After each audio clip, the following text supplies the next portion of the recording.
Welcome to Mommy's Corner. It's a Saturday, February 12th. Is it February 12th today? Yes, I am your host, Suad. Wanted to welcome Sister Nilam, who is going to be doing her third session of our continuous program, which started a few months ago which started for a few months ago, Bond of Kinship, Cultivating Positive Family Relationship series by API Chaya, representing Sister Nilam. We welcome you this afternoon and thank you so much for joining us. You can take it from here. And thank you and welcome everybody. Sorry. Go ahead. Thank you, Sister Suad, for that lovely introduction. Inshallah, let's begin. أعوذ بالله من الشيطان الرجيم. بسم الله الرحمن الرحيم. رب اشرح لي صدري ويسر لي أمري وأحلل عقدة من لساني يفقهوا قولي. Welcome to the sisters who perhaps have been here before for these sessions, and also those who are attending for the first time. Please don't worry, because the idea behind these sessions is that you can dip in to anyone. There are some common strands that we weave through all the sessions, but it's fine for you to join at any point. So today's session is, the topic for the session is self-compassion and self-worth.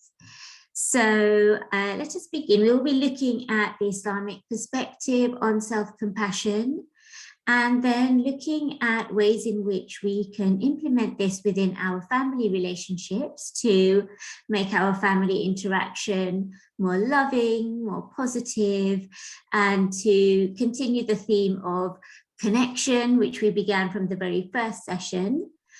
So connection, compassion, confidence within ourselves, all those attributes that are very much in alignment with Islamic tradition and are supported by current research as a way of forming a much more positive connection within our family. Sister Suad, do you need to translate today? Yeah, I was going to ask. And Gabdo, dad ma nagu dhex jiro oo u baahan translation maanta, ama okay baad tihiin kulligiina afka Ingiriisiga waad fahmaysaan ee ku hadlaysa Sister Nilam.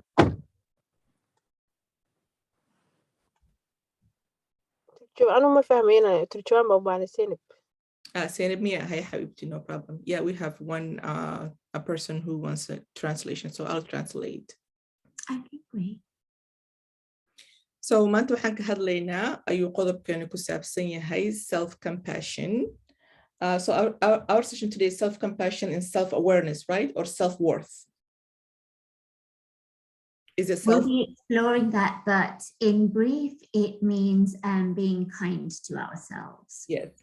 And maanta waxaan ka hadlaynaa self-compassion is self-worth. Macnaha sida anaga isugu naxariisan lahayn iyo sidii oo macnaha anaga aan dhexdeena isugu macnaha jeclaan lahayn. Thank you, Habibti. Okay, go ahead. Okay. So I'm going to begin with a chapter from the Holy Quran, and I will put it out there for people to guess which surah from the Quran is going to get us started. And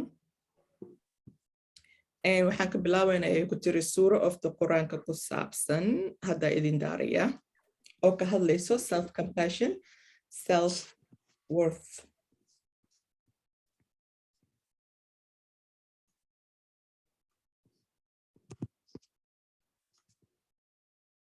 I'm about to share, so if anyone has any idea or any guesses, could you repeat the question? Sorry. Yes, which surah, when we think about the word compassion, which surah comes to mind for you? And waxay tiraahday markii aan ka hadlayno self compassion macnaheedu waxa waaye isbarbar dhiga. Hadda waxaan raadiyay exactly word baan raadiyay waxaa la dhahaa self compassion isbarbar dhiga self compassion. I mean qofka Yeah, do you want me to help? Yeah, please help because my brain Yeah. Well, but I'll just say this one. So, isku naxistan macnaha adi naftaaga iskugu nixi lahayd ama iskugu roonaan lahayd self compassion. ayadee quraanka macnaha aad ka fikiraysaa ay ku tiri oo macnaha what surah or what ayah? There you go. ayadaa soo bixisay. There you go. Thank you, Asia. Okay, so we will start with the very first surah, the opening of Al-Quran, Surah Ham, Surah Al-Fatiha, which we're all familiar with. And in this very first verse, it begins obviously with Bismillahir Rahmanir Rahim. So from the very outset, step one, Allah reveals to us his own nature of being compassionate and merciful. And of course, we recite this surah, during Salah, so many times in a day, which just re-emphasizes to us the importance of mentioning and thinking about this quality of Allah, and how we, as we've talked about this before, but as representatives of Allah's attributes on this earth, it is also our duty to be able to show compassion. You want me to read the meaning? Sure. Okay, suuradii waxa waaye bismillah waxaan akhrinayaa meaningkeeda maadaama kulligeeda aan wada garanayna carabiga ahaan. In the name of I want to say Allah. In the name of Allah, the glorious, the merciful, praise to be Allah, Lord of the world, the most glorious, the most merciful, the master of the judgment.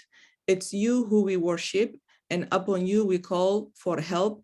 Guide us to the straight path, the path those who you have blessed, not those who you against whom there is an anger, nor those who are misguided. Thank you, Sister Su'an.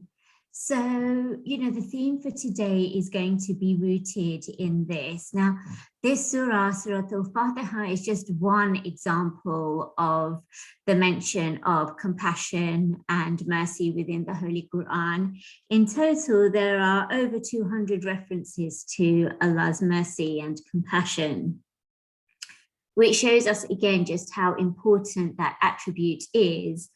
And, if we think about the way that Islam is taught to us, certainly from some traditions and some cultural backgrounds, and I speak for myself as well here, that, that's not always elevated. We're not always taught about the kindness of Allah and his compassion.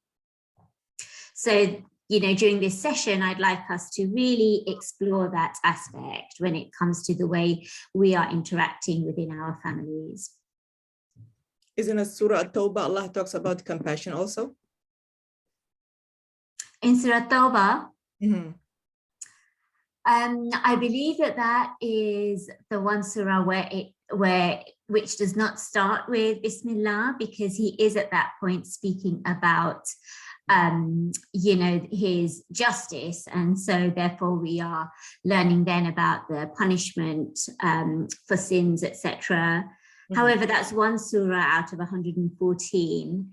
And so definitely the idea of compassion comes through not only from the Quran, but also, as we will discover later today, through the actions and words of our Holy Prophet sallallahu alaihi wasallam. And so that is the aspect and the foundation that we will look at, particularly with the prophetic example as well, and how Rasulullah sallallahu alaihi wasallam acted within his own family. Yes. Thank you for that question. Did you want to translate that, Sister Suad, or shall I move on? Where's Asia? She went out. She on me. Okay. معناها waxay ka hadashay suurada Allah Ilaahay subxaanahu wa ta'ala uu ka hadlayo suurooyinka Ilaahay uu ka hadlayo self compassion waxay ka soo qaadatay suurada oo maxaa la dhahaa bismillah ayay ka soo qaadatay oo macnaha Ilaahay sida uu hadlayo sida macnaha ayagu asid nagu naxariisto oo uga hadlayo naxariista oo bini aadanka ah su-aasha aan warsada waxay ahayd suurad tawba macnaha maxaa ku jirto qayb baa ku jirta Ilaahay also uu ka hadlayo maxay dhahaan naxariistiisa laakiin qayb badan ma aha waa qayb yar waaye because suuradaas waa ogtihiin kow waxay ka bilaabanaysaa bismillah xataa kama bilaawad suuradaas waatuu Ilaahay ka hakanayay maxaa la dhahaa inuu maxaa la dhahaa bisinka u qabto suuradaas marka meelal badanaa jirto ee haddana ay ka hadlayso oo ku saabsan nabigeena calayhi salaatu wasalaam siduu familkiisa uu macnaa ugu naxariisan jiray iyo asi qofku ahaa dhinaca naxariista ugu badnayd. Go ahead. Thank you. So let's take a look in a bit more detail at the Islamic perspective on compassion.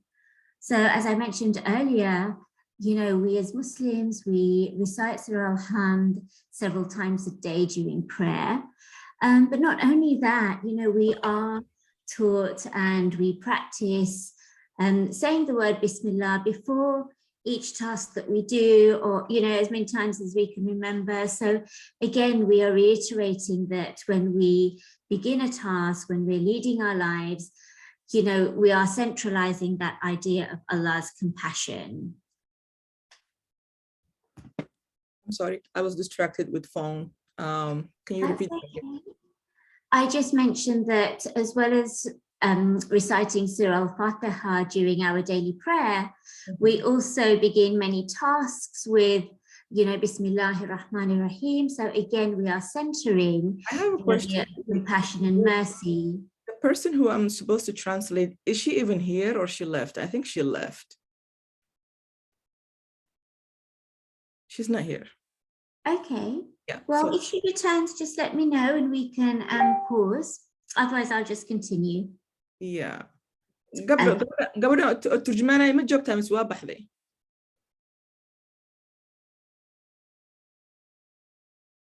She's not here. So, yeah, let's continue our English. Okay.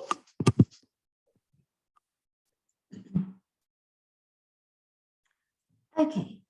So, you know, so what I was trying to say is that within the Islamic perspective, you know, that idea of exercising mercy and compassion is really foundational to the way we ought to live our lives.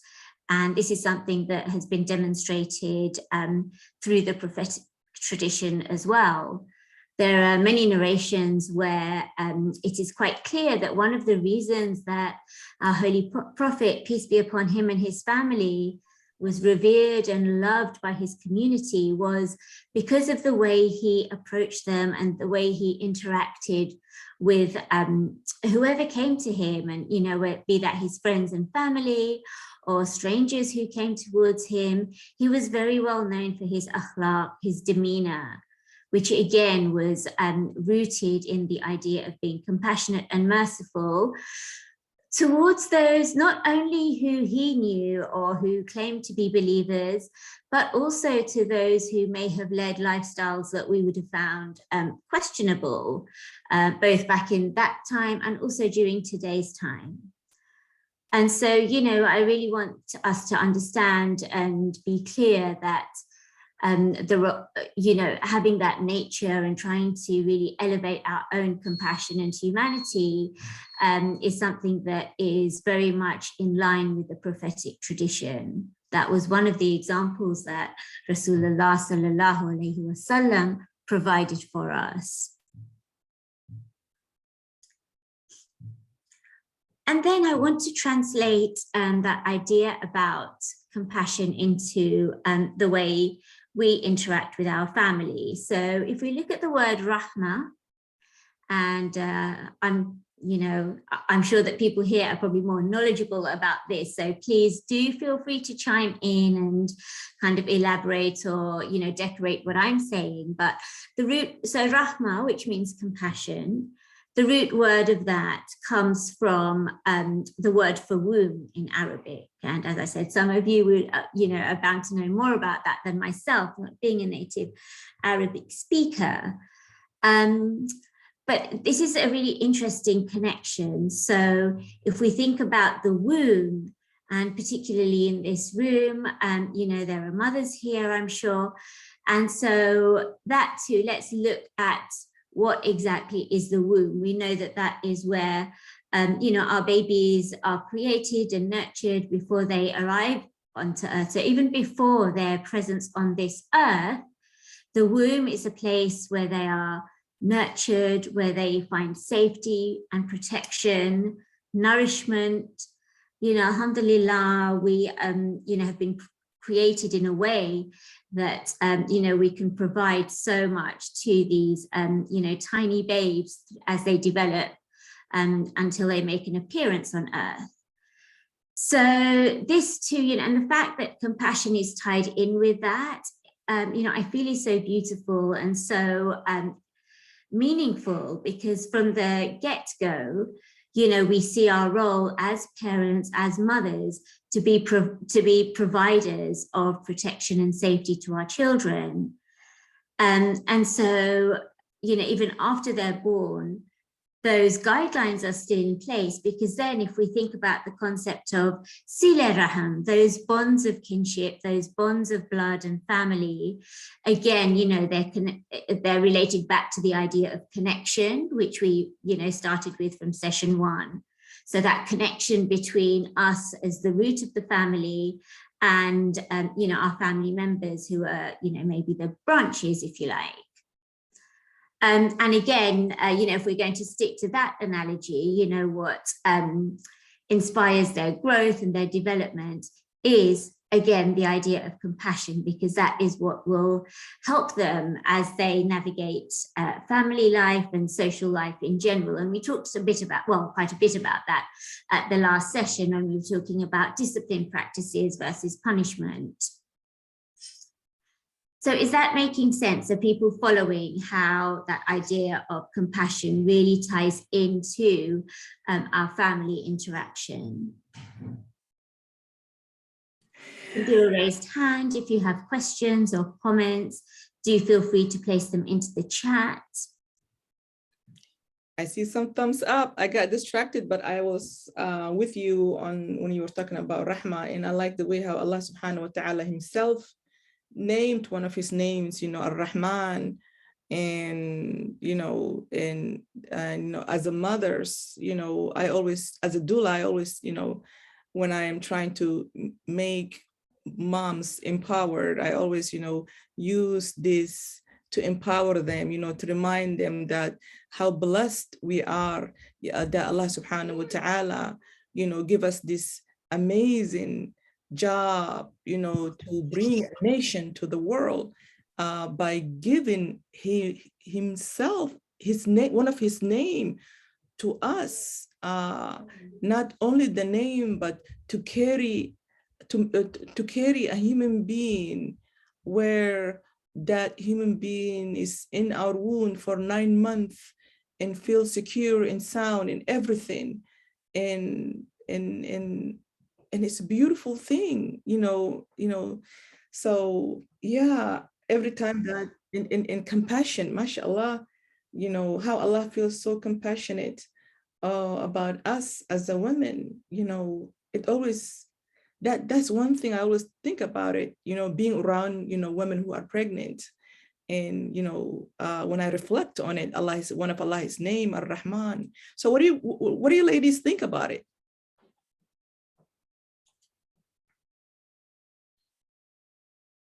Okay, the ladies are only wanted to listen today. I got my coffee coming through. Keep going. This will be my 3rd coffee cup, Sister Anila. Let's go. Let's continue. Let's push it out. But yeah, I really love that. Okay. If you need to go and grab one, please feel free, Sister Suad. Yeah. Oh, the PowerPoint. The coffee. Oh, yes, definitely. If you need to, you know, grab any drinks or refreshment. Oh no, my daughter is making it for me. Oh no, I'm not getting up. I'm done for the day. Perfect. Okay. Thank you. So the other thing too is, you know, when we look at this idea of Rahma, you know, we were just looking at how it begins, you know, even prior to our own existence or prior to the existence of the children that we may bear.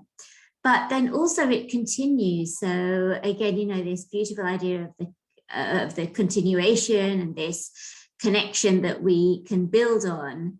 So if we fast forward then, and again, this is something that has been mentioned in previous sessions where we touched upon one of the foundations of a marriage is also love and mercy, love and compassion. So this idea of rahmah doesn't end when the child is born or, you know, while it's still a baby or a toddler.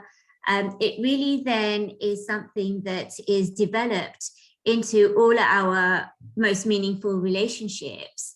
So, you know, where we were talking about how the womb provides security, nourishment, you know, sustenance for that little baby. If we then look at the way Allah talks about the role of the husband and wife, which is based again upon love and mercy and how they are a garment to each other, then that garment has similar attributes that the womb did. So again, it provides protection, beautification, it brings out the best in one another. So again, there's that underlying idea of love and mercy, and from that is built, you know, those same kind of features which, you know, which were identified in terms of the womb, but now within a marital relationship are seen within that idea and concept, the analogy of the garment for one another. So it's very interesting to see. And I'd like people to, you know, at least think about this, and it would be great if people would share, but it's interesting to think about what kind of ideas or concepts of Allah were we taught traditionally versus what we're thinking about today. That when we're talking about the way Islam was taught maybe a few years ago, or maybe even today in some spaces, what is the idea of Allah that is put forward? Is it that we should literally be in fear and trembling because, you know, it's all about the punishment, the rights and wrongs? Or are we being taught, and are we giving the message to our children that actually it's more, you know, our relationship with Allah should be shrouded with the knowledge of his compassion? So if anyone has anything to share on that, I think it could really enrich this discussion. Or otherwise, at least think about that. You know, how were you taught about Allah? What were your images of him during childhood? And how much of that are you passing on within your families? Yeah, I think it's a good question, Sister Nilam. And what I think growing up, like, there's a lot of fear, you know what I mean? A lot of fear, a lot of punishment, you know, a lot of talk about hellfire. And it's, I mean, you can still find this at some of the, you know, some of the Fridays sermons, depending on what, you know, how old or how knowledgeable the person is. And there's often a lot of fear and not a lot of, you know, the compassion that Allah subhanahu wa ta'ala has, not just for us, but also for humanity, period, in general. So so yeah, and I mean, it's really not just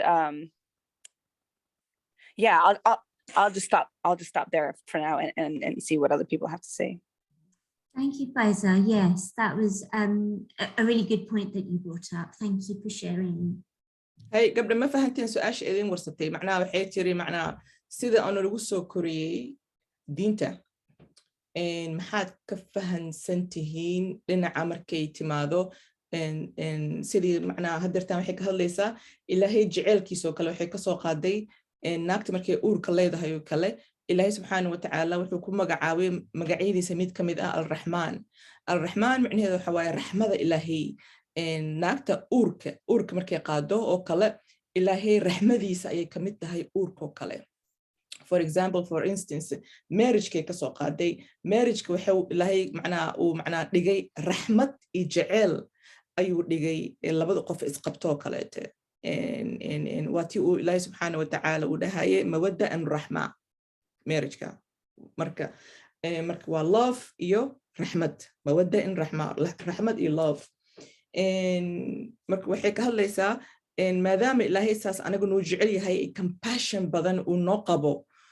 أنا dadkeena markaan soo korayni ama hadda aan soo korno macnaa dadka soo koraya ama hadda nolosheeneen maxaa nilaga soo sheekeeyey diinteena ama aad soo maqasheen ayay ka hadlaysaa marka Faa'isa waxay tiraahday anaga markaan khudbooyinka qaarkood aan tagno waxa kaliya aan maqalno waxa weeye cabsi inana la geliyo iyo qalqal oo ku saabsan waxa laga sheekeynayaa aakhiro marka idinkan maxaa ku darsan lahaydeen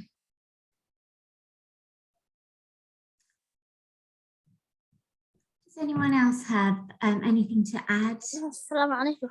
وعليكم السلام ورحمة الله.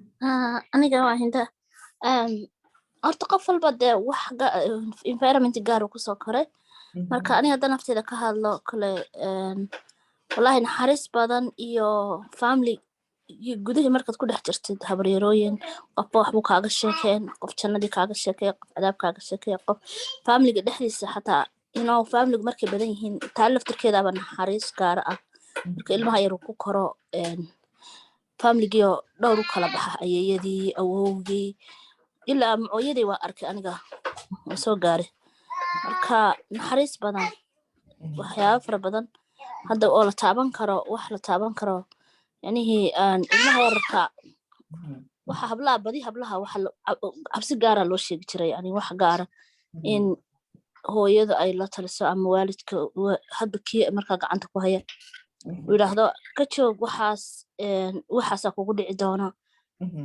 sheekooyin qaarna cabsi yihiin qaarna farfarxad yihiin waa isku dhex jir marka naxariis badan horta way jirtaa alxamdulilah naxariis badan waan xasuustaa wax badan oo naxariisa taasaan kaga qayb qaadanaya insha allah marka dhinaca waxay ka hadlaysaa diin ahaan macnaa maxaa lagaaga soo hadlay dhinaca diinteena ahaan xagga diinta kale madrasado badan iyo yaraanteenii waxaan dhigan jirnay malcaamado horta inta badan quraanka waana la bari jiray laakiin runta marka laga hadlo wax badan Soomaalida dhexdeeda macnaha quraanka xabaarsan looma sheegi jirin laakiin waxa jiray muxaadarooyin gaar ah oo ama aayadaha soo qaadanaya ama muxaadarada tafsiirka kale uu ka sheekeynayo quraankaaba ku filanba wax walba marka adigu way isku dhex jiraan waxyaabo badan oo ka hadlaya dumarka khaasatan inay iyagu mas'uuliyad badan ay haystaan mar walba iyagu naxariista qaadan wiilasha badi halka hablaha mas'uuliyad badan la saari jiray mas'uuliyad badan haddii guriga tahay iyadoo gabadh yar guriga joogta hadda 5 sano jirtaba wax walba iyadii culayska la saaraya wax walba maaragtay xagga diinta marka loo fiiriyo waxa fiican in la sinaado soma yes definitely that's exactly what we're going to talk about yes definitely good so Hinda talked about a lot about how upbringing like seeing different generation growing up a house of 3 generations and how that Islam teaches female and how Islam gives rights for female but also how culture taught us that the way they put a lot of heavy responsibility towards the female, but less of responsibility male. It starts with the age of 5, where women are being taught this is what you're going to do, to start to train her what she's going to do at her household, where it should be equal opportunity for both boys and girls, where we don't see that in the community. So there's a heavy burden on the women and less burden of the male. When it comes to teaching of mawadda and rahma, and also compassion and love and responsibility. And of course, I second to that, what she says that, and I see that today a lot in our community. The woman does a lot, the male does less, which is supposed to be the opposite. Yes, thank you so much for sharing that, Hind. And I think that is an experience that is also quite common amongst, the people here, but also within, the broader community.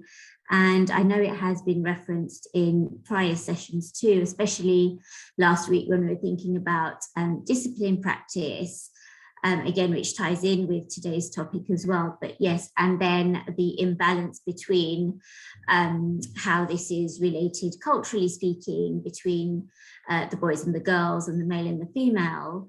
And what we did talk about last week as well is that how when we look at the ways in which we act as representatives of Allah on this earth, there is no superiority between men and women, apart from in their taqwa. That's what we will be judged on.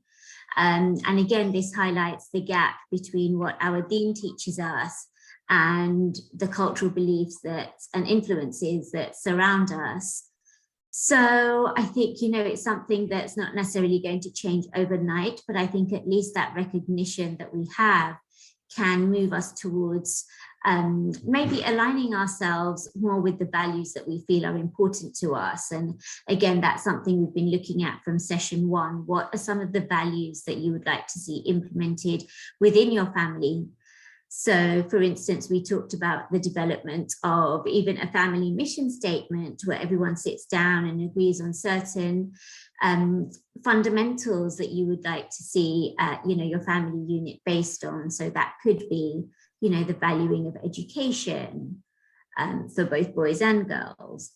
You can add to that mercy and compassion in both discipline and, within general interaction. So inshallah, these sessions will provide resources that can help to make adjustments for creating those more positive family environments. And also, if there's at any point a need for further resources or, extra information, then I would always encourage you to reach out. I'm always very happy to support on that. So this has developed really well, because my next question was going to be, what is the impact of those practices that, people have grown up with on their own parenting? So I think that has been answered by Sister Suad and Sister Hinda, who are both saying that, we see that in the difference sometimes in the way that girls and boys are raised and the impact that that has on them. Are there any other comments around that? What the impact of those who grew up like? So those practices that you were referring to, the inequity between girls and boys that perhaps you were raised with, you were saying that you still see that happening today within communities. Are there any other impacts? We talked about how growing up, often the idea of Allah is given to us in a very sort of fear-mongering, I should say, or a way that maybe makes us nervous or a little bit scared. How does that impact our parenting practices? macnaa waxay ka hadlaysaa macnaa waxyaalihii hadda aan kasoo hadalnay oo nalagu soo koriyey oo nalaga soo dhaadhiciyey markaan yareen gabarnimadeenii, maadaama hadda aan ogaanay inay waxyaalo oo diinta macnaa ay ka raali noqon aysan ahayn ama oo diinta aysan qabin.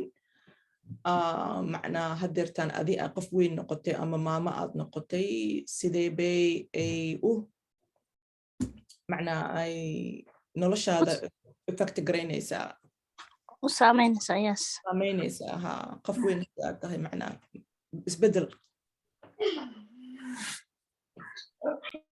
maadaama hadda runtii aan ogaanay beenti ay nalagu soo koriyey aysan jirin hadda qaar hadda basically anaga qaarkeena aan xataa diintii deep dive aan ku sameynay aan ogaanay inay ma arkino gabar iyo wiil aysan differences aynan ahayn horta nalagu soo koriyey macnaha inay boqolow iyo kontameeye. Oh, by the way, there is this thing in my culture, women, it's 50%, men, it's 100%. So we're always less than the men. There's other thing that what we were told to grow when we grew up, even up to today is a practice. They call the men are 100%, 100%er, women are 50%er. Means we are less than men. What kind of impact do you think that that has on young girls who are being given that message? Impact sida idin saameysay markii la dhahayo boqolow idinkana kontanaa tihiin. wallaahi horta anaa kusoo noqday hadduuna qof kale jirin hadal macantu saameyn badan wayn soo saameysay of course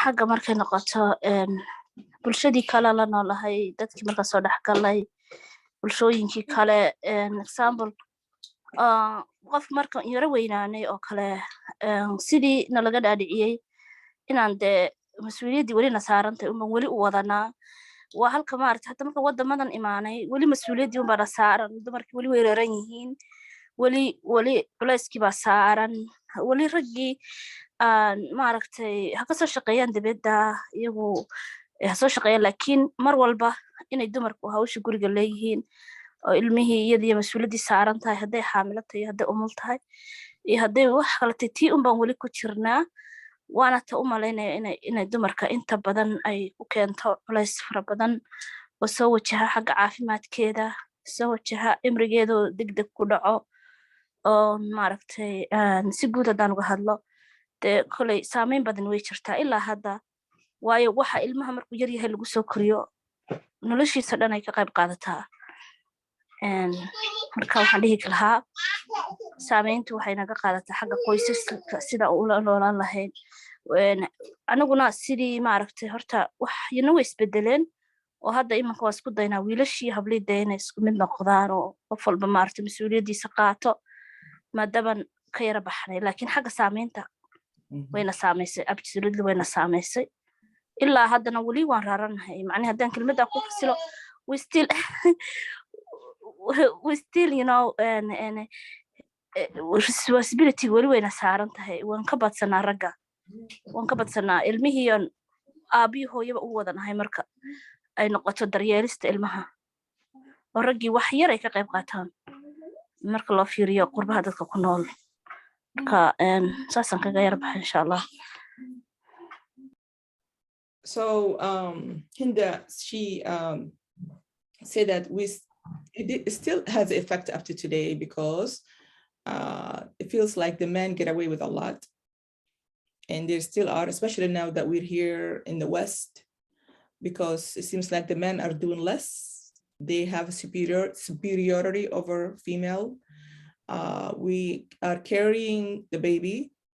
We are working. We're giving birth. We're taking care of the younger. We're taking care of the household. We're taking care of the kids. And it feels like the men are doing less and we're doing more. And in the same time, we feel like we are still not being seen and heard. And on top of that, we're still carrying this burden of feeling less.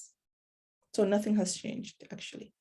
But we are trying to change the next generation, our children. We're trying to teach our children that men and women are equal.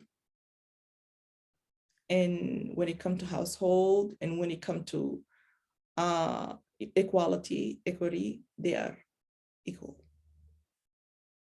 Absolutely. And you did foresee my next question, which was going to be, how can that be reframed? How can you change that belief? And inshallah, when you talk about And I think that a the lot next generation, and re-educating in a way that is more in alignment with your values.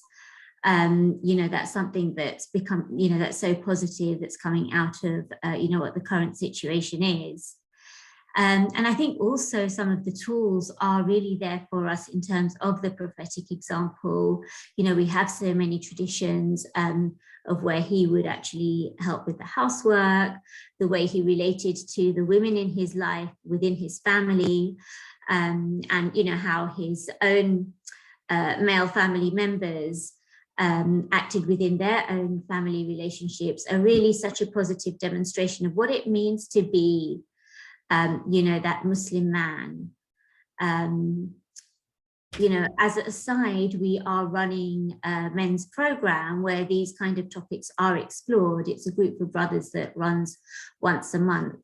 And the idea is to really explore, you know, what does it mean to be a Muslim man living within the West and still trying to uphold those standards and the values that are laid out by our deen. So if anybody would like information on that, just let me know. We can definitely, you know, provide you details there if you have men sort of from 18 onwards in your families who may be interested in learning more. And then the other point you mentioned, and I do see this as well, is that women are carrying a lot of the burden within families today, particularly when it comes to, you know, having responsibility for having the babies and raising the babies, and also working outside the home. And what I've seen within various pockets of the community is that it can be really hard to balance it all. So just in terms of resources, once again, if there's anyone who may need support around their employment practices, API Chaya does have a connection with the Office for Labour Standards.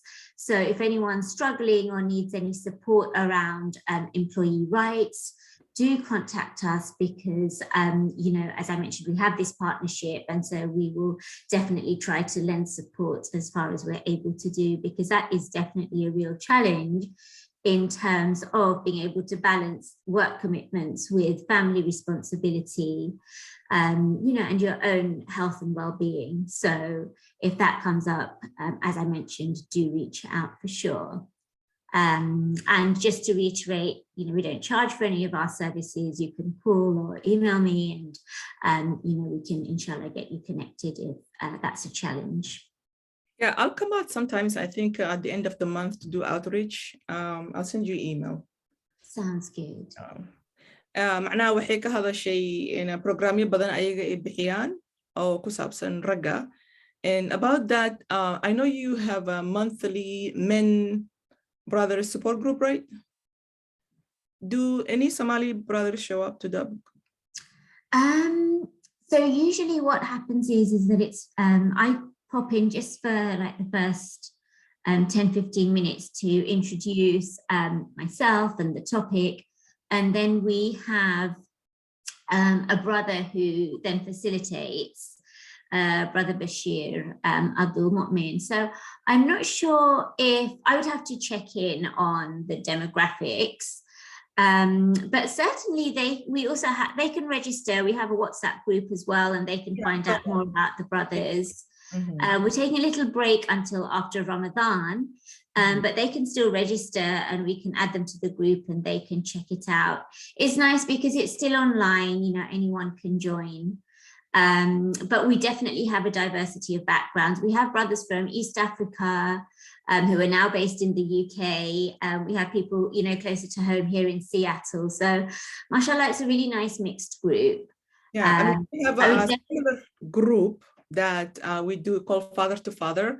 The reason why I'm asking you was that I was wondering, like, if you guys do have it, Somali, it would be it would be great, because I know that program, someone who took it before, a father who took that program before.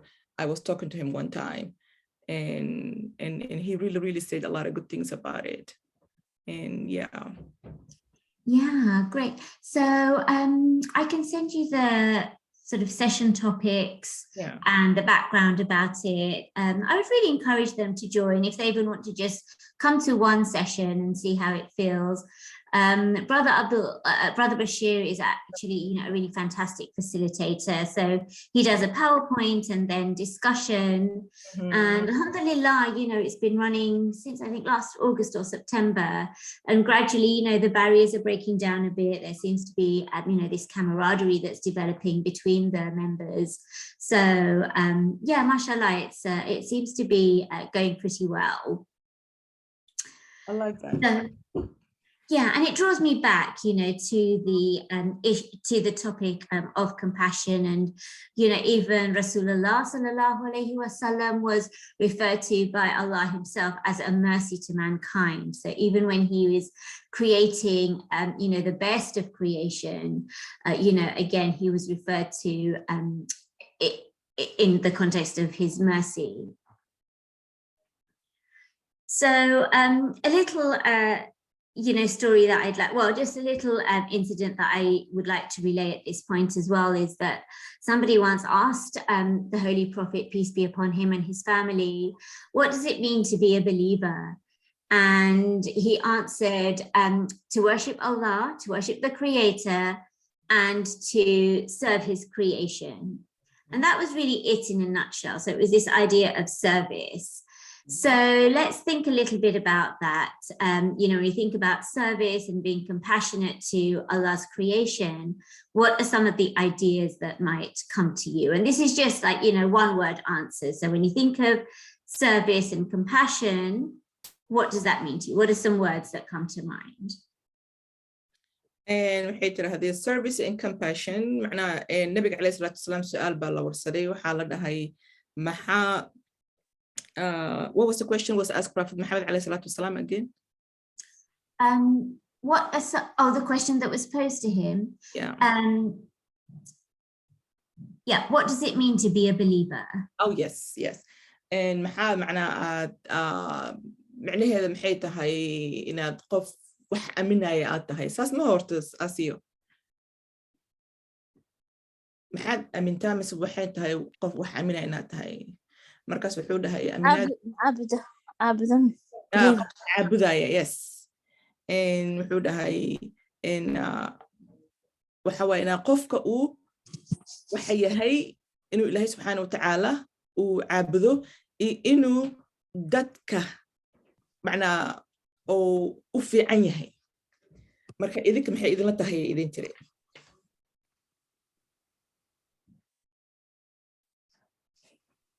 macnahaasayto ereygaas muxuu idin leeyahay? To me, to believe in Allah subhanahu wa ta'ala as you see Him, is one of our believe, tawheed, it's the tawheed to believe Allah as you see Him, and to serve Him and His creation, to do my job, not only do I get paid, but also to serve the community. It's like it's part of my ibadah, it's to go out there. Prophet Muhammad was also social service, to serve the community. It's also part of ibadah, even though, I make money, but also I'm serving my community, people who I have the same belief, people who I, have the same skin of color and beyond, the other day I was in and this is a little bit different, but it's kind of adjacent to what is going on right now. There is a Safeway nearby my house and I go there all the time. So there's a lady who bags my, my grocery all the time. And I see her, all the time, but I don't pay attention a lot. This is the things about being Muslim. We need to pay attention to people, but I always smile. And she said the other day, she said, I like you. You always smile when you see me. And to be honest with you, I'd never even pay attention. I just do it. And she said, I like your headscarf. And I said, thank you. And she said, what religion are you? I said, and I told her, I said, Islam. She said, is there something that I can read or or place that I can go to because I need to learn more about Islam. I was like, don't say no more. You know me, I'm all about da'wah. I always have a da'wah books in my car. Thank you, Jamila. Sorry, I forgot. It's okay. You have this? I've been looking everywhere. No, you left it for at my office. this. Oh my God. Allah. My coffee just arrived. I've been waiting for it one of my teenagers. Yeah. Ya Allah, may Allah help them out. Anyway, I said, just say no more. I went to my car, you know, I always have a kitab that's Oxford. By the way, if you want to always give da'wah, buy the Oxford kitab from, you know, Amazon, because it's the English one is the best one to give away. It's translated beautifully. And the people who wanted to know our religion can easily, you know, follow along. And I have a brief illustration guide to Islam. That's another book that I recommended. Always have it in your car. And I give it to her. And I wrote my number in the back. I said, if you have any question, just give me a call. She said, oh, thank you. You're so sweet. She said, when can I give it back? I said, you don't have to. I said, you can keep it. So, you know, it just, service goes back to that, you know, to serve the community, even if it's the lady who bags your grocery, you know, just to smile every day, you know, to them.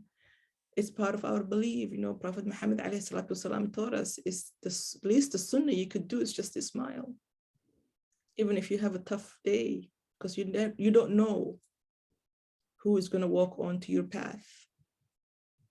Absolutely. That was a beautiful story, mashallah. And yes, indeed, you know, we have a hadith that says that even smiling is an act of charity.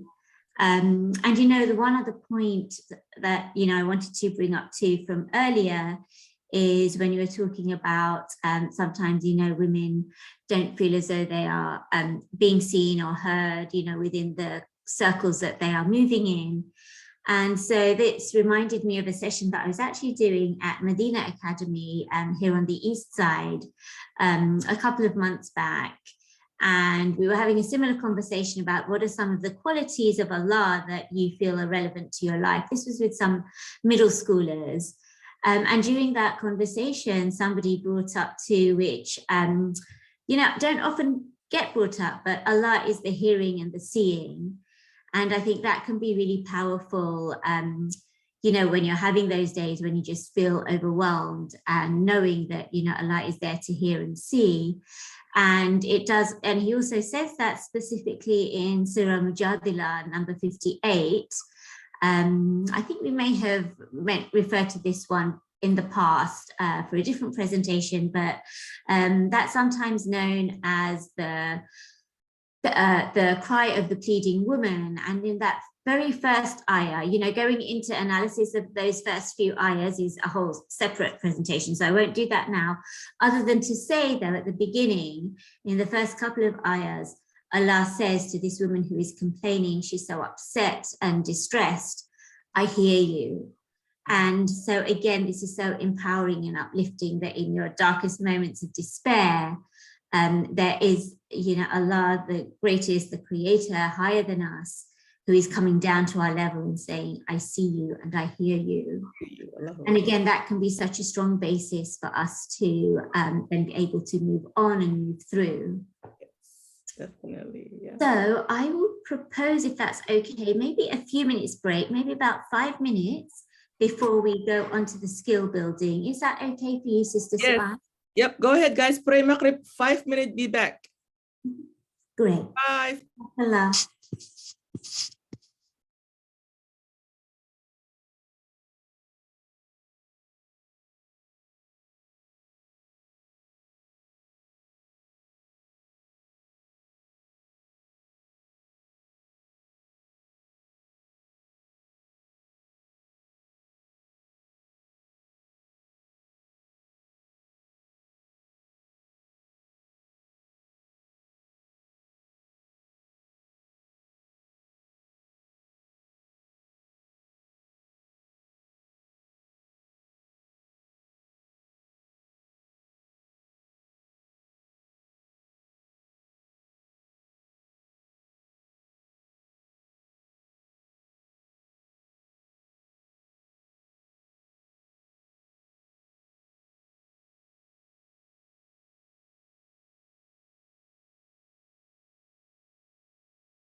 Welcome back, everyone. Sisters on, just let me know when you'd like me to resume. Oh yeah, let's go resume.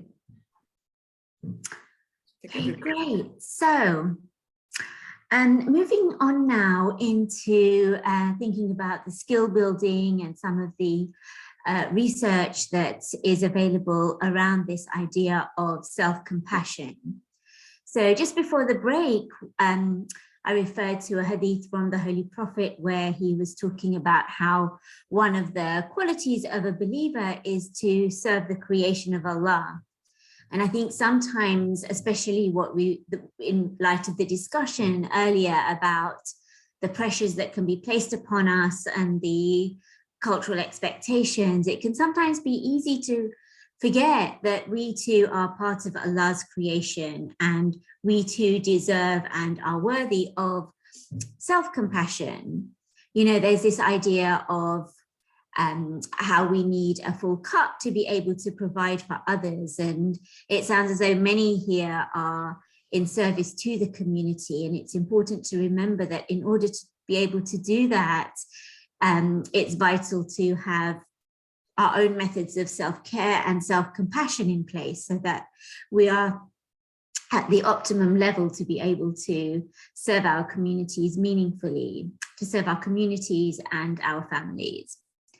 So I'm going to start by looking at the idea of self-worth.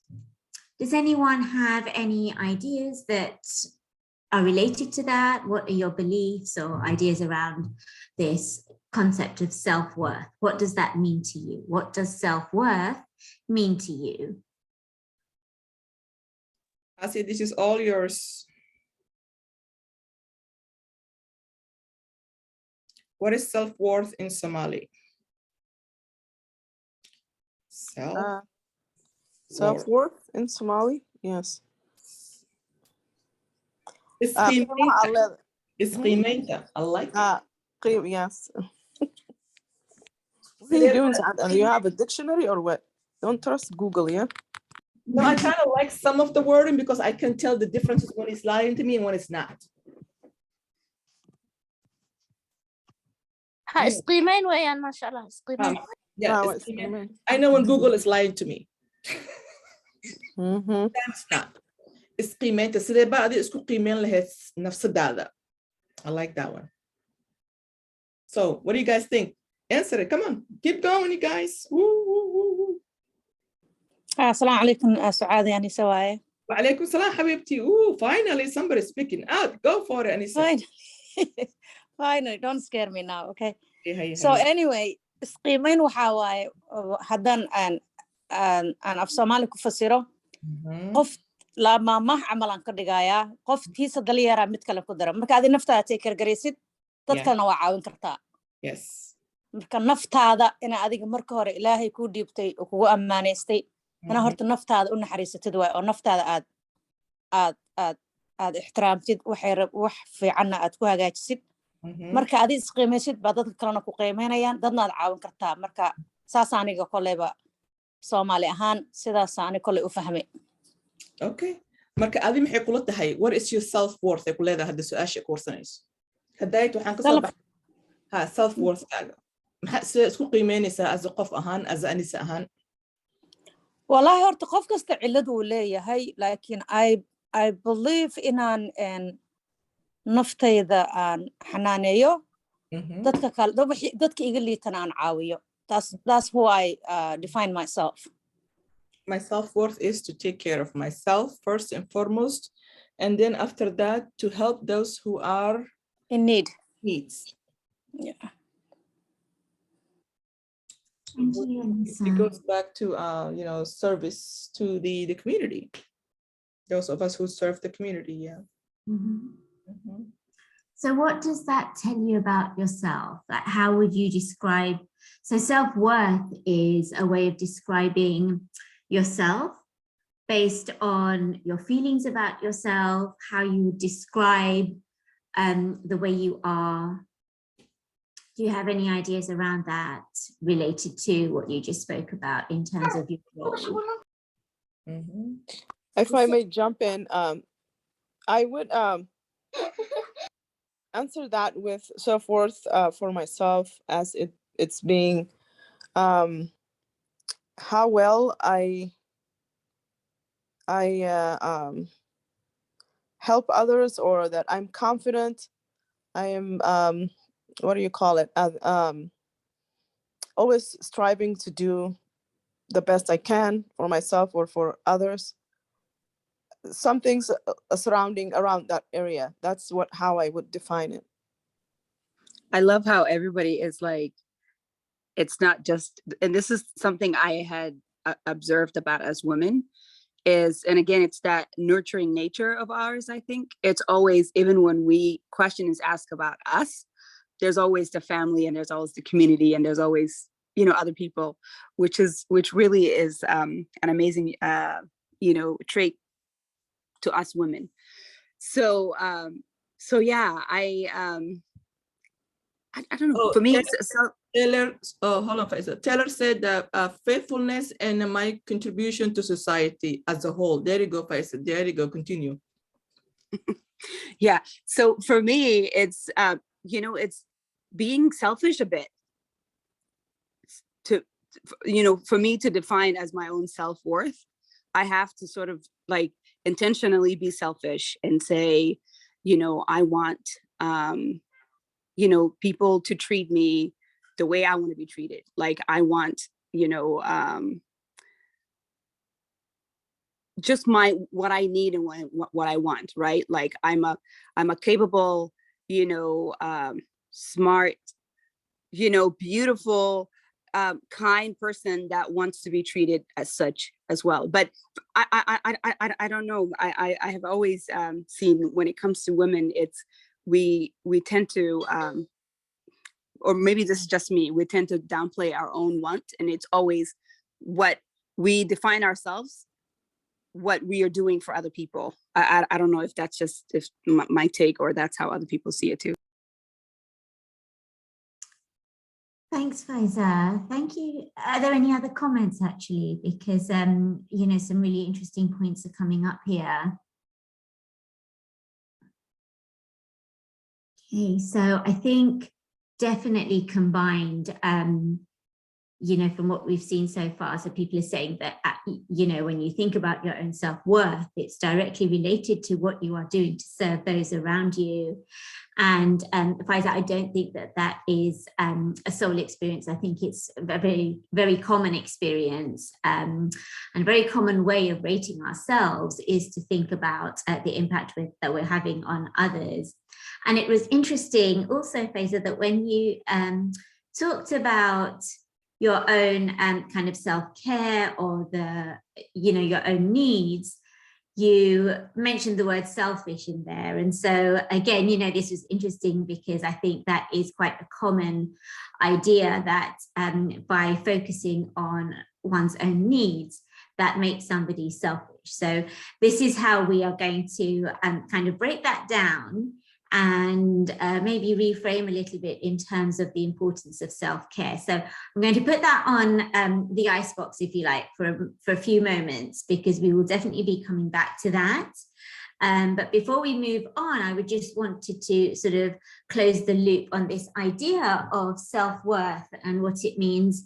And I wanted to relate it a little bit as well to family interaction, in particular about when we are looking at children that we may be caring for or parenting.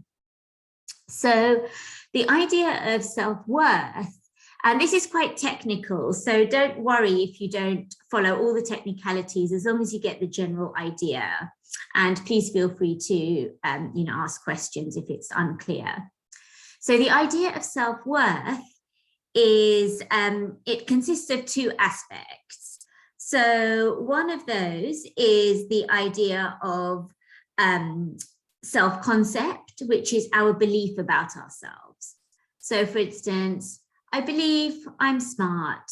I believe, you know, I'm accomplished, for instance. And so that's one part, the self-concept, our beliefs about ourselves. And the other one is self-esteem, which is how I feel about myself. So I believe I'm really smart. etc. You can come up with your own ones. And then my self-esteem is, I feel pretty good about myself. Okay, so those are the two components that make up self-worth. And again, you can either share in the chat, some some ideas around your own self-concept and your own self-worth, where it all comes from and how that impacts your self-esteem. Okay, so while you do that, you can also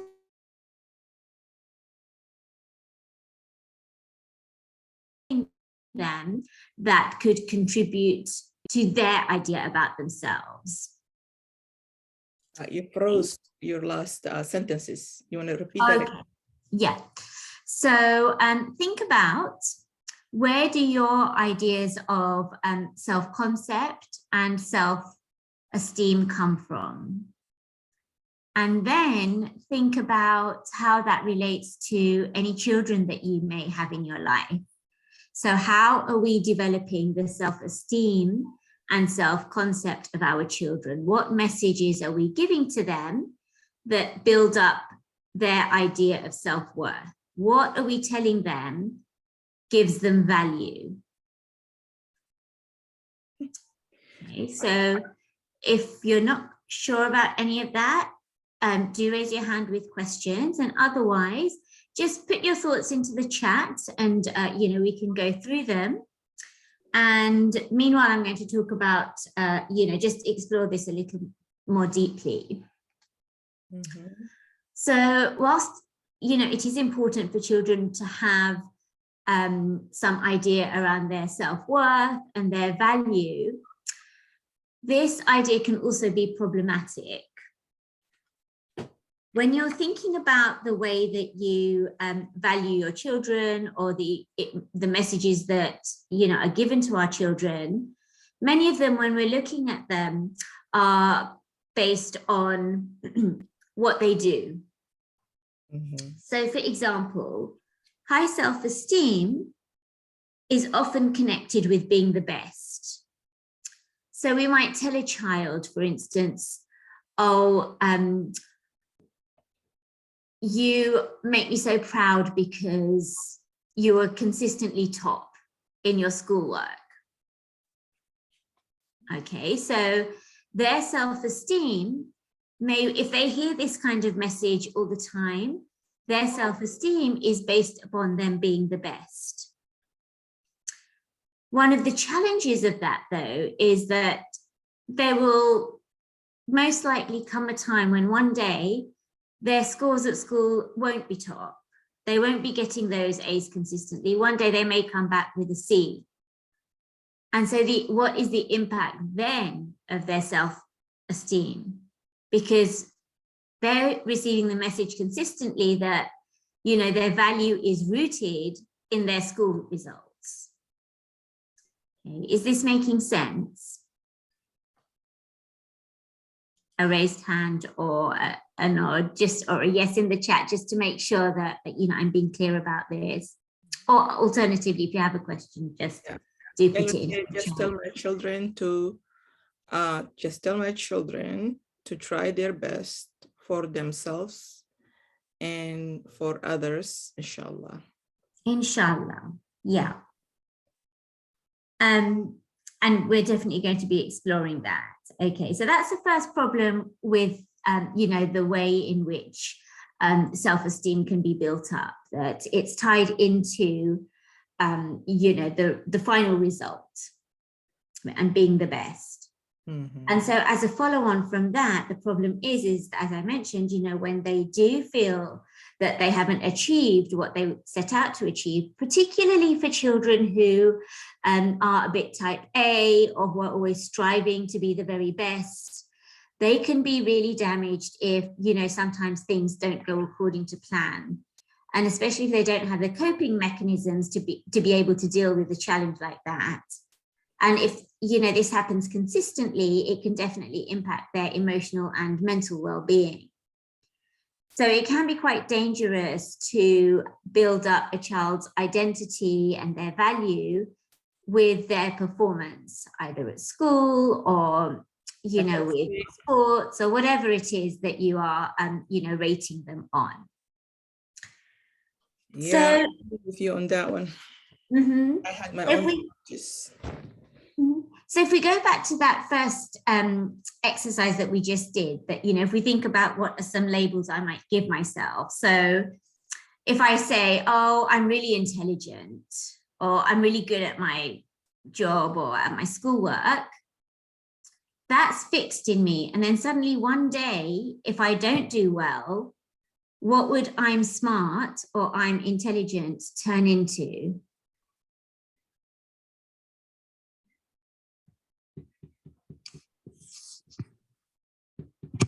Because if a child is being told that, you know, you're the best and that's why I love you, or, you know, they're being told you're smart, you're intelligent all the time, when they don't score that good result, will they be thinking I'm smart and I'm intelligent?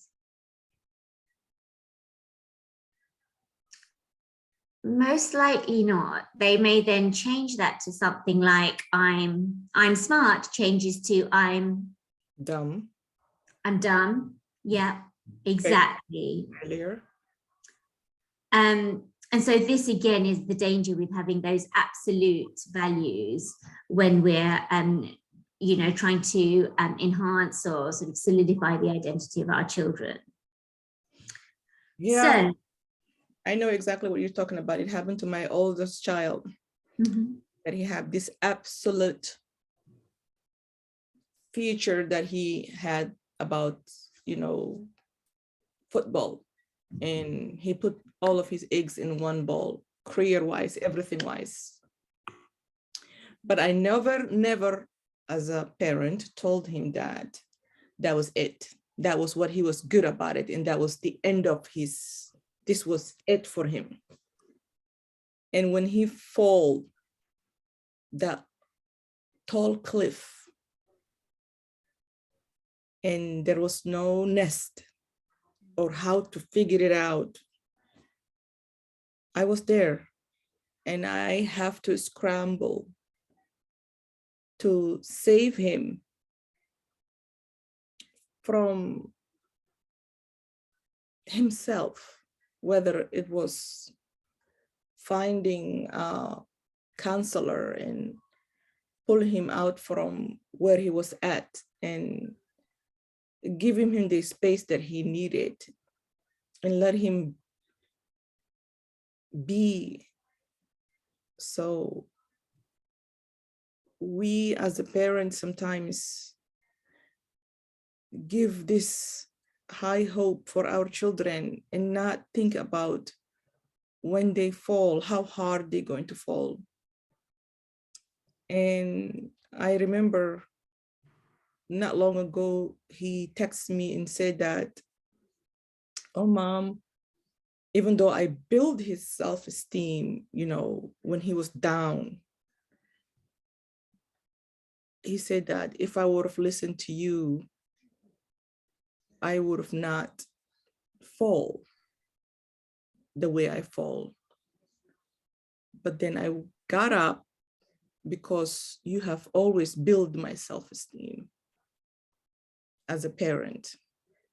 You know, it's an amazing thing, you know.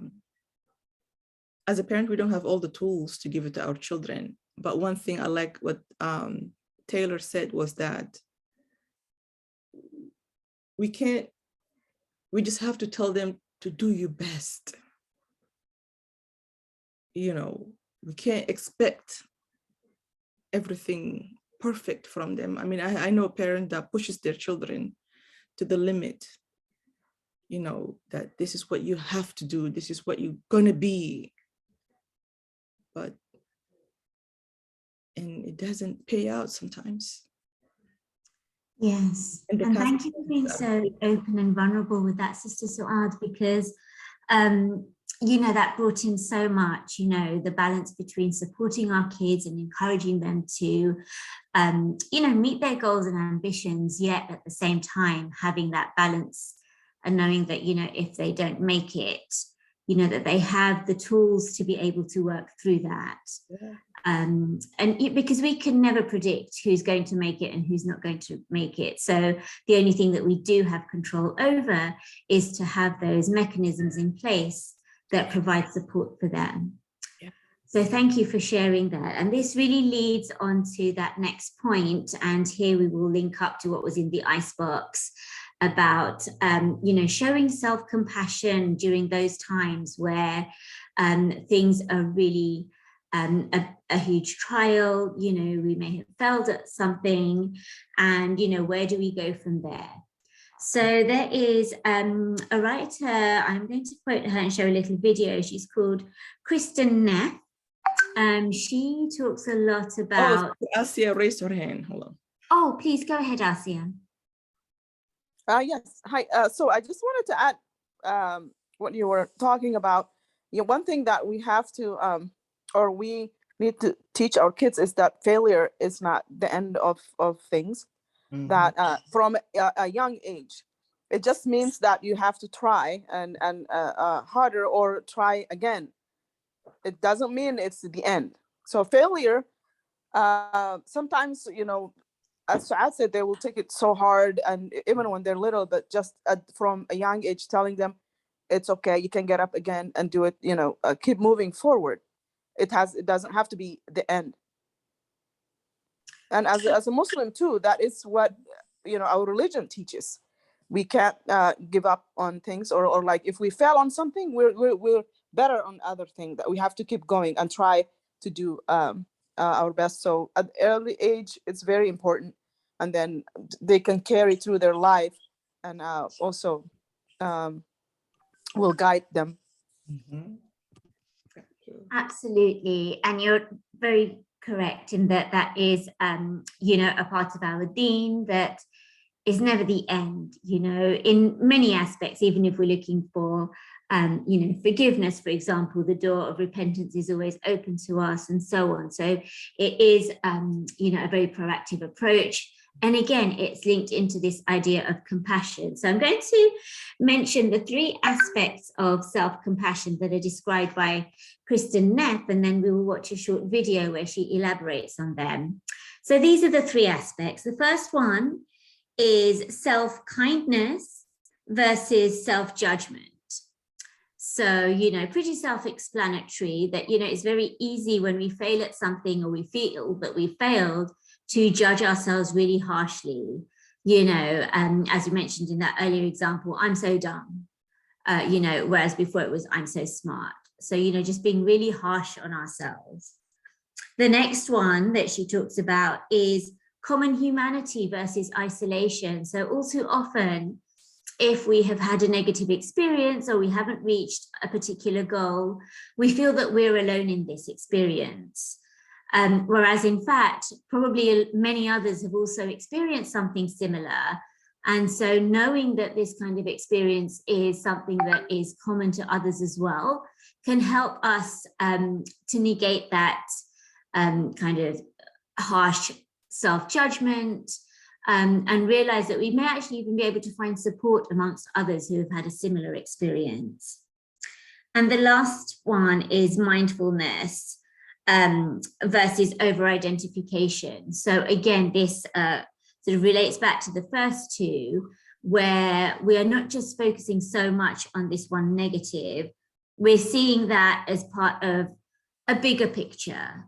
So yes, okay, things may have not gone my way at this point, but that doesn't mean that that I'm at the end. I still have, other aspects to me that are valuable.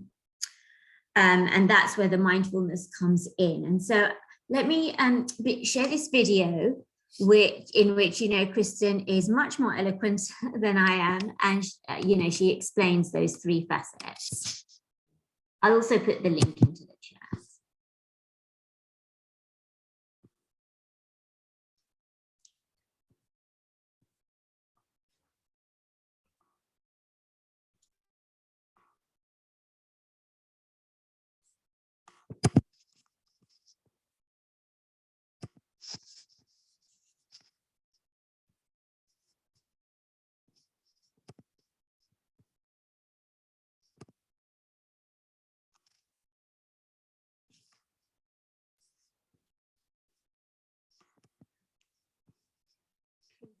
Forgive me, my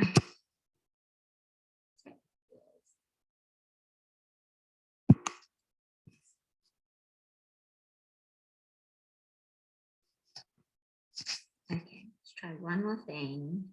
Chaya should be here.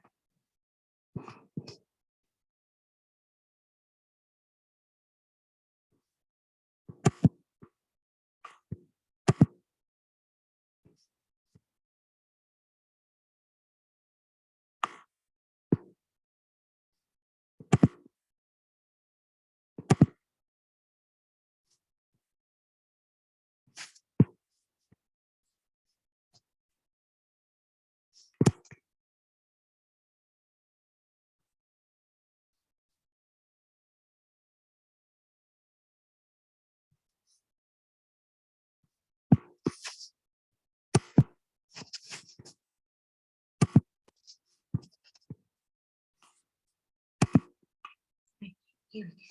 Alhamdulillah. Sister Suad, would you like me to pause the video, or are we just going to go through the whole thing regarding interpretation? No, don't worry about it. Just let's watch the whole entire video. Okay, great.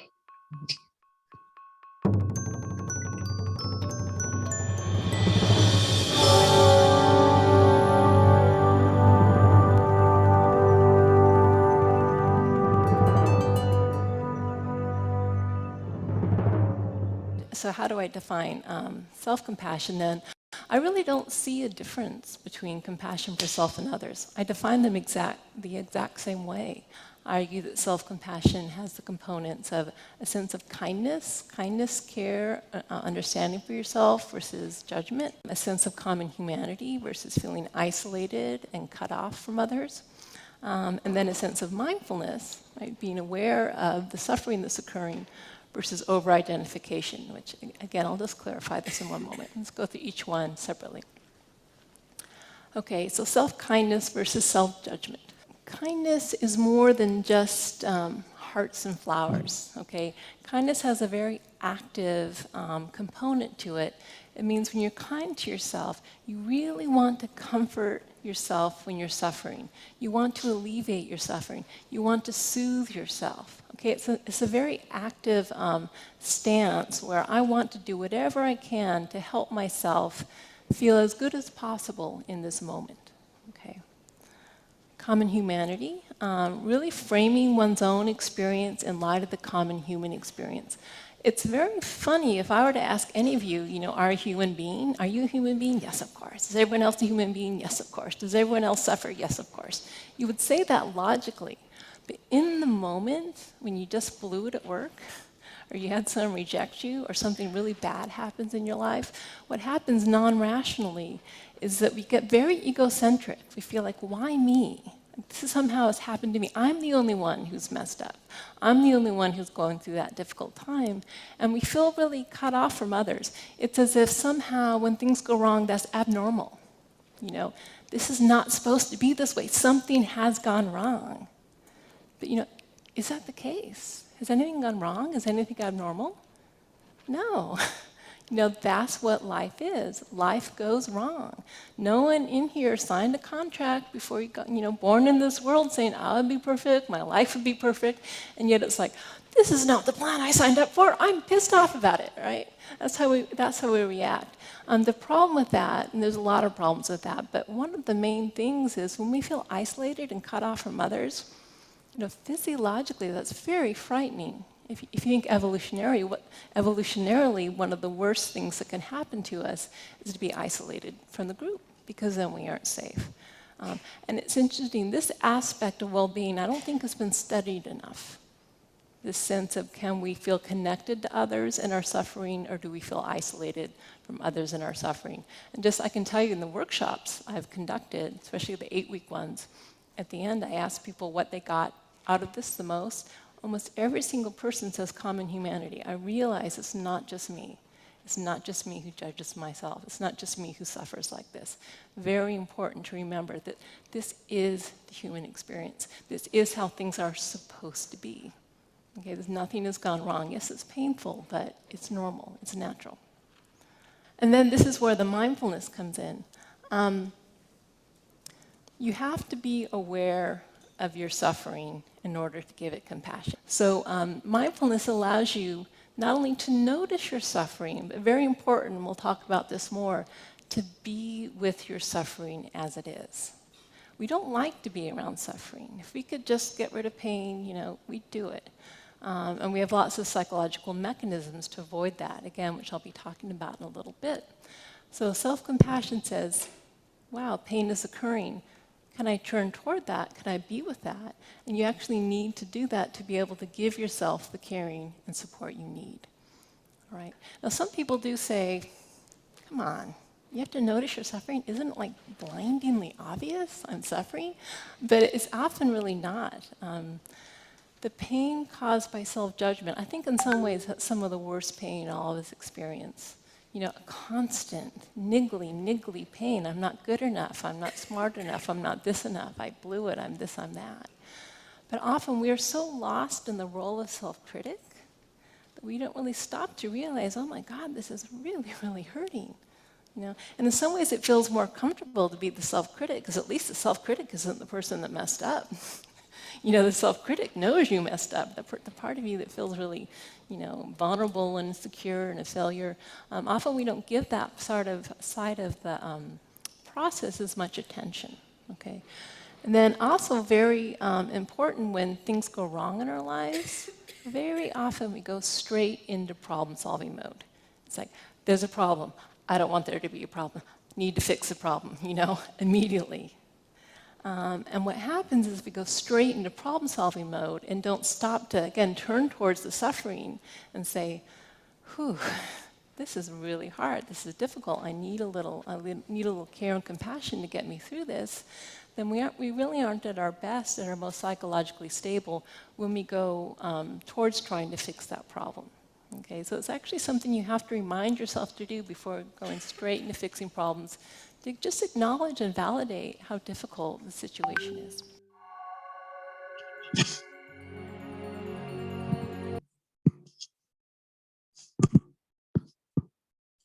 That was a good, actually.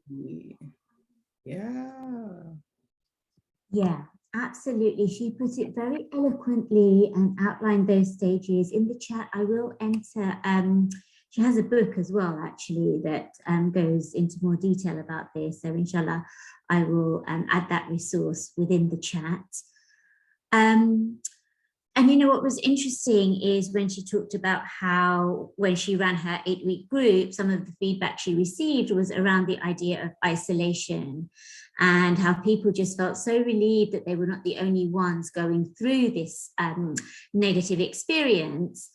And I think given the setting that we're in, I think some people here may have either worked with survivors of domestic violence or you know, have come into contact with them. And so I just wanted to point this back towards domestic violence dynamics, where isolation is one of the tools that is used by those who are causing harm to control their partners.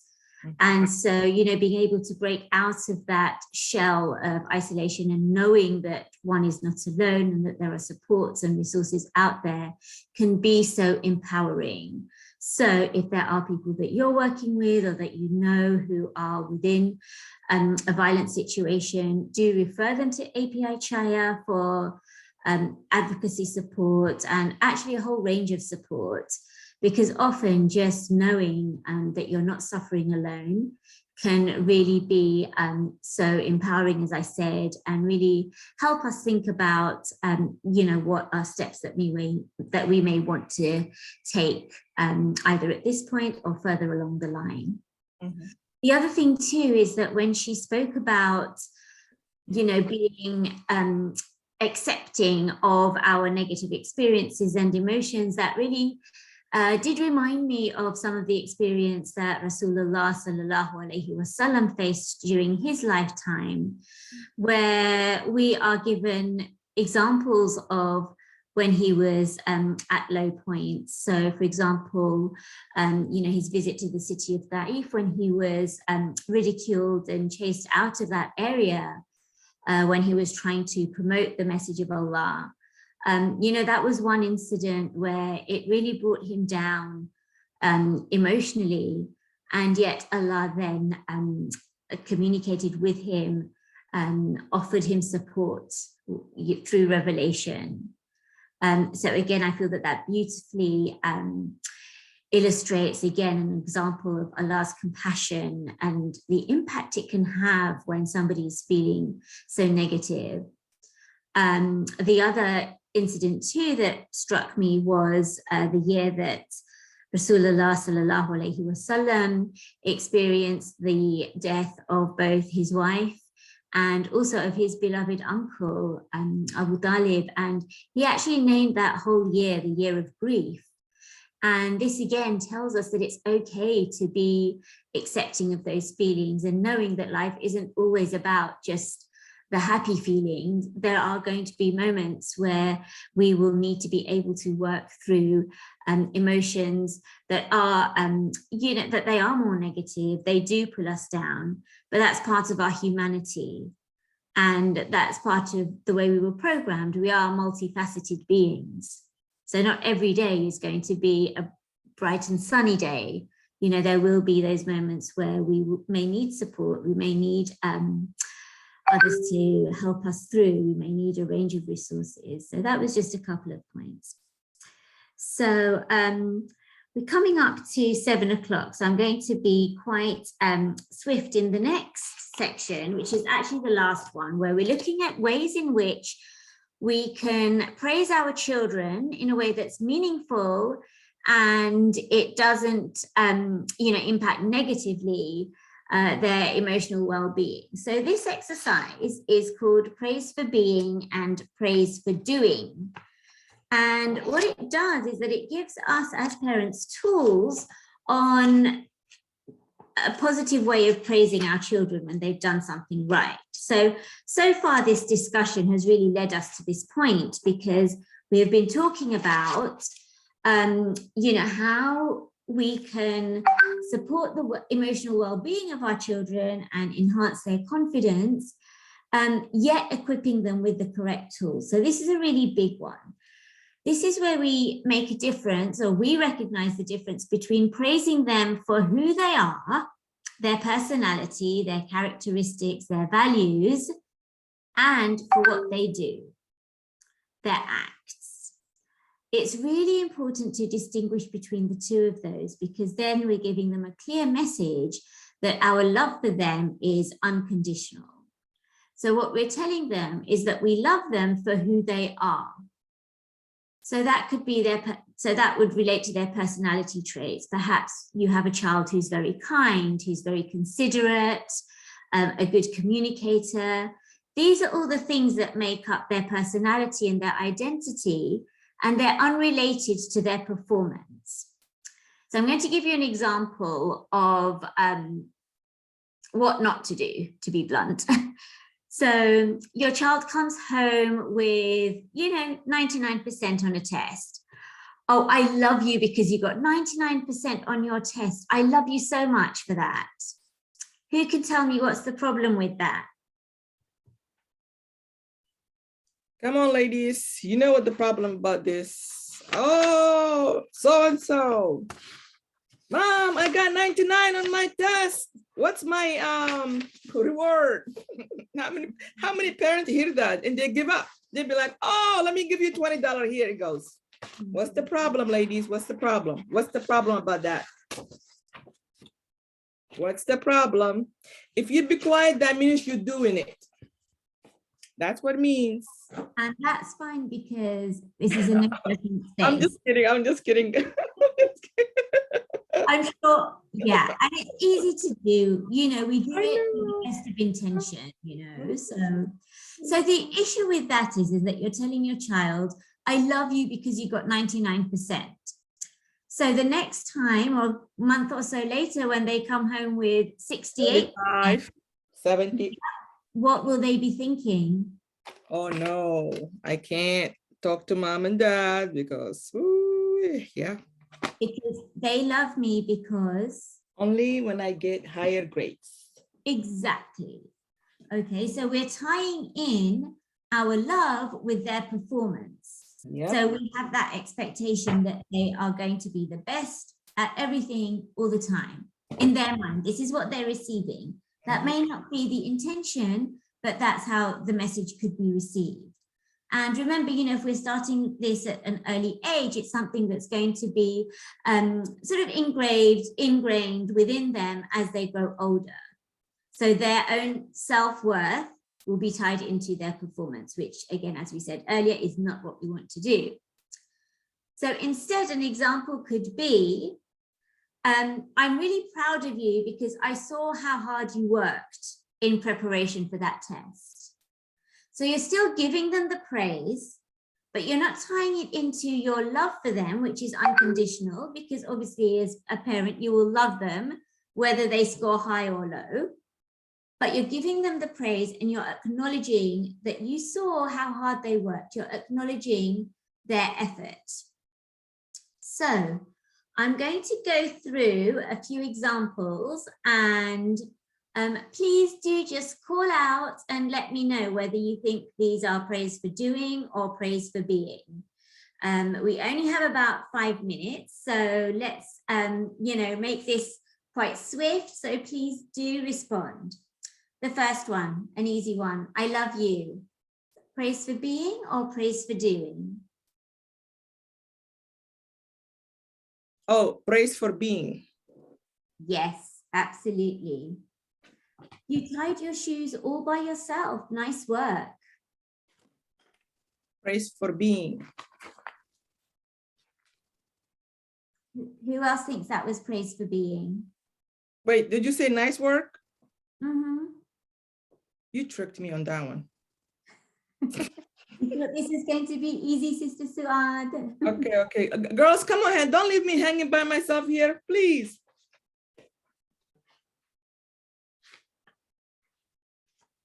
Oh no, I think the ladies went to sleep. I say praise for,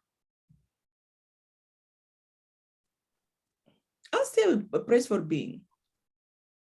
No? Well, let me repeat it. You tied your shoes all by yourself. Nice work. What are you praising? Is it the personality or is it the action? The action. The action. Oh. Yep. Okay. Can I say something? Yeah, go ahead. You say it, you did, I think I kind of missed the question because I get distracted, quite distracted. So can you repeat what was the question? Sure. Yeah. Okay, so I'm going to read out a praise and you have to decide whether that's praise for doing or praise for being. You tied your shoes all by yourself. Nice work. Nice work. معناه praise أو معناه أو كي لعقت لو سينا يميا مسكي أو لدهاي واي معناه okay, you know, this is empowering. Why empowering? Like you did a good job. Great. So that's praise for being. For doing, grace for doing. Yeah, grace for doing. Yeah. Yeah, exactly. Because you're praising an action that they did, and it's okay to praise. It's not that we're saying you don't praise them for anything, but you're not tying it into your love for them. And also, can I go back to the question was when your child bring it 99%, and then you say I love you because you did this, and then also the next day he bring like maybe C or plus or 60. You always encourage your child and say you did your best. Excuse me, you did your best, and you can do this again. You know, this is not at the end of the life. You just show them that there's another day. Every day is different. So if you did one day 90, you don't say, oh, I love you, this is your reward. You just say, great job, you did good. And then what if he didn't bring it the like 90, you were hoping, or he was, you know, planning, you just say, you did great, you did your best, you do your best, and then you go from there. You just don't discourage them and say, hey, why did you bring it 60? And you don't reward them when they bring it 100%, because, you know, it's gonna be double standard. Right. That's my opinion.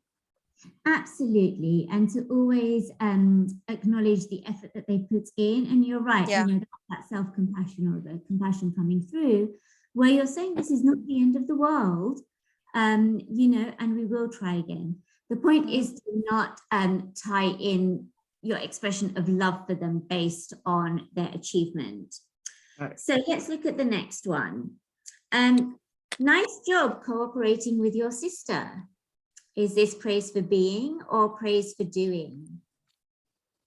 Praise for doing.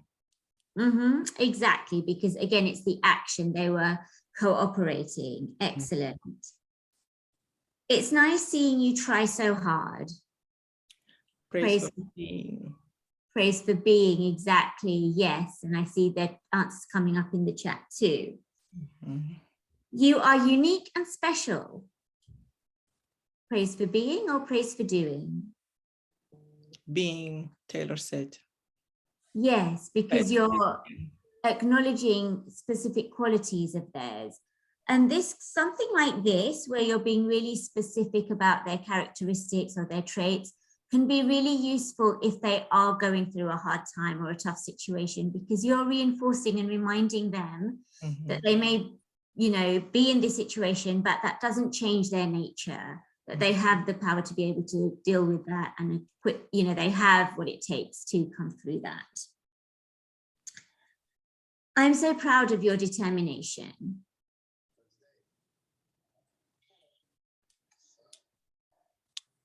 Being, Taylor said. Praise for being, yes, we're talking again about their personal qualities. Your artwork looks very professional. Doing. Absolutely, yeah. Okay, last one, you are powerful. Being. Yes. And again, this is one of those key phrases to keep in your toolbox, because say if one day your child comes home and says, you know, they were being bullied in the playground or had an argument with their friends and now no one's talking to them. To hear something like this, where they are feeling low, that they are powerful, and then really going into depth and thinking about how can we turn this situation around, is incredibly important. Something as simple as this can really help to lift a child up when they're going through a negative experience. So I noticed that we're at 7:01. I do have a video which I think is about 6 minutes, but I respect that our end time is 7. So I can either play it if people want to watch it right now. If not, I can send it out to Sister Suad, who can forward it on. Let's just play it. It's only 6 minutes. They've been here for 2 hours anyway. Come on, ladies. Okay, great. We can do this. We can do this. Yes. I really appreciate how positive you are. Thank you. So this is by Professor Carol Dweck.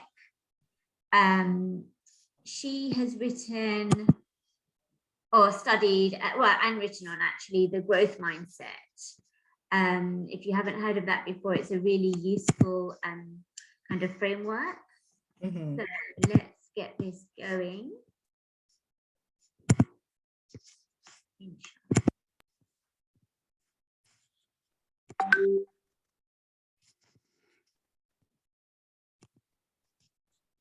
So check this out.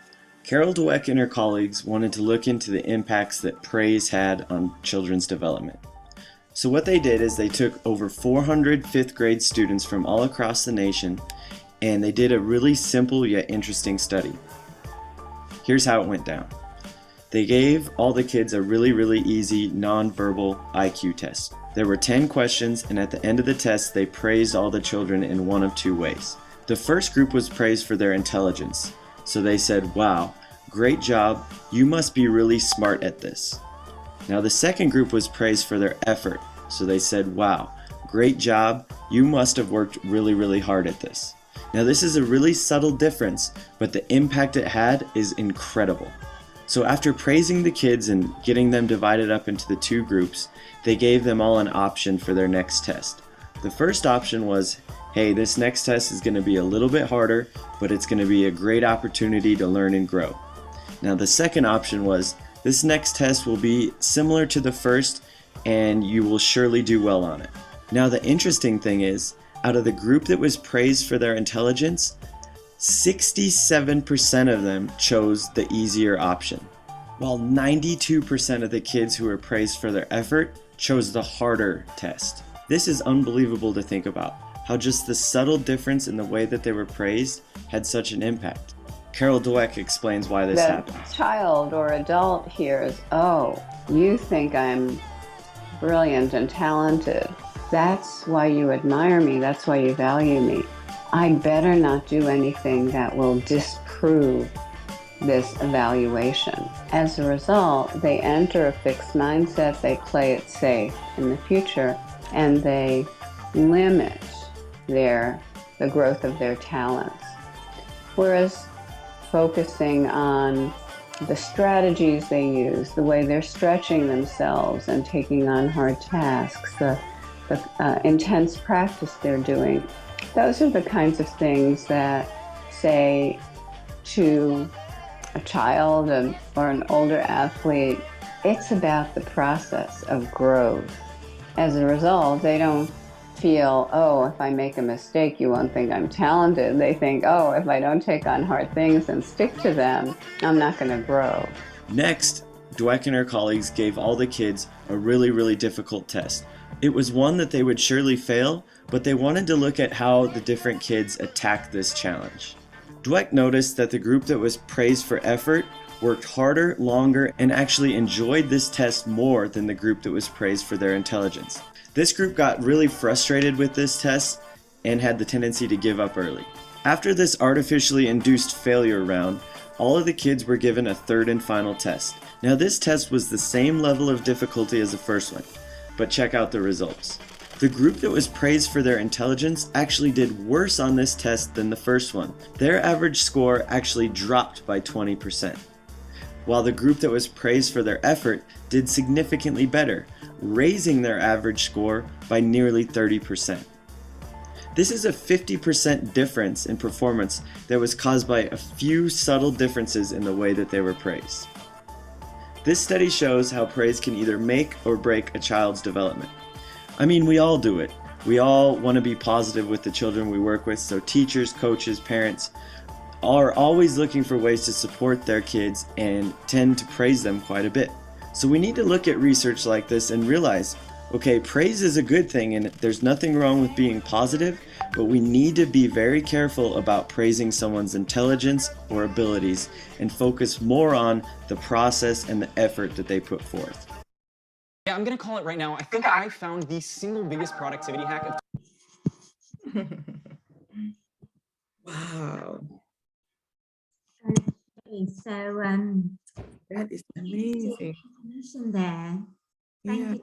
I'll inshallah send the link out as well. yeah, I'll share it with the girls too. Yeah. What's up? Wow. Mhm. That's And I'd like to wrap up this session today, just with a brief note. Sometimes people wonder that if they're praising their children, it could make them conceited and arrogant. And actually what the research does show is the opposite. So children who are given genuine praise, in this kind of correct way, are actually less likely to become arrogant. And it's the kids who are not praised either enough or in an appropriate manner who are more likely to display challenging behaviors as a cry for attention. So, for those of us who fear that, we don't want our children to become sort of too self-conceited and arrogant, really praising our children is to their benefit. And again, we've seen examples from Rasulullah sallallahu alaihi wasallam where he would praise not only his own daughter, but also his grandchildren. Yes. Yeah. So with that, dear sisters, thank you so much for giving me permission to go over time. I've put some of the resources in the chat and the rest I will forward to Sister Suad. Definitely, and I'll put it on their WhatsApp page, you guys. Okay. Yes. And we thank you so much, Nilam. It was a pleasure, as always, to be in this space with you all. Thank you for your participation and the sharing. It's really humbling to be in this space, and I really enjoy Always. And I will come reach out to you, I think at the end of the month, inshallah. Inshallah. And thank you, ladies, all of you. so much. Yes, thank you, everybody, for coming out tonight and being here with us, spending your Saturday afternoon with us. Thank you. We'll You're see welcome. Thank you. next Saturday. I mean, yeah, next Saturday, inshallah. Thanks, Neelam. Salam alaikum. You're welcome. Alaykum salam.